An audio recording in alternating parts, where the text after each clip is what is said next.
Dobyns Rods Pro Clark Reehm here, fresh off a top 50 finish at the Potomac River. I caught the majority of my fish that week using a Dobyns Fury 703 SF spinning rod.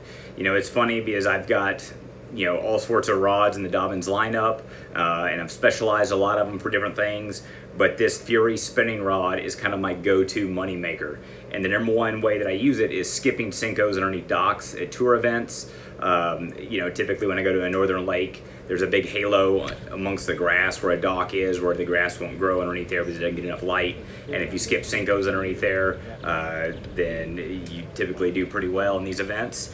And this 703 has enough tip to be able to skip it underneath there just right, but yet it's got enough backbone to be able to put pressure on that fish. Whenever you stick one, you just kind of pull on it. You don't want to just force it. If you just keep constant pressure on there, you're still able to use 12-pound leaders with 15-pound braid main lines, and you can just slowly pull that fish out, and that rod's got enough backbone to do that.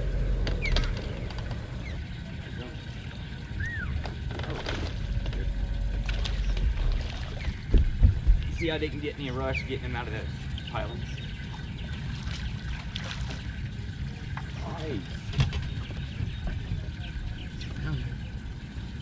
A little bigger. Another 2-4.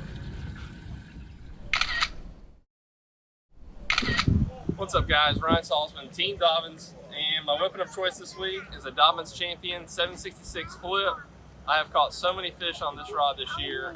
Got a top 10 on Douglas Lake with it, and catching them here again, hopefully make the top 50 cut for tomorrow, but flipping laydowns on low tide, high tide, whatever, 25-pound fluorocarbon, just going into the thick stuff.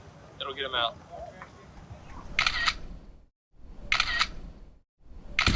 Bradford Beavers here, Dobyns Rods Pro. We just got done with the Potomac River. I was just going to tell you about the couple rods that I used while I was down there. The two things I did was throw a swim jig and a chatterbait. For the chatterbait, I threw a 734C. It's one of the best chatterbait rods you can find, whether it be a 1/2 ounce or a 3/8 ounce chatterbait. And the other rod that I used was a Dobyns Champion 735C. I was throwing a 3/8 ounce swim jig, and I went with a little bit more powerful rod just because I was fishing. When I would throw the swim jig, I was fishing a little bit thicker grass, and I wanted to be able to pop it out and free it from the grass a little bit better. So that was the reason I went with a little bit more powerful rod with the swim jig. But those are the two rods that I used on the Potomac River.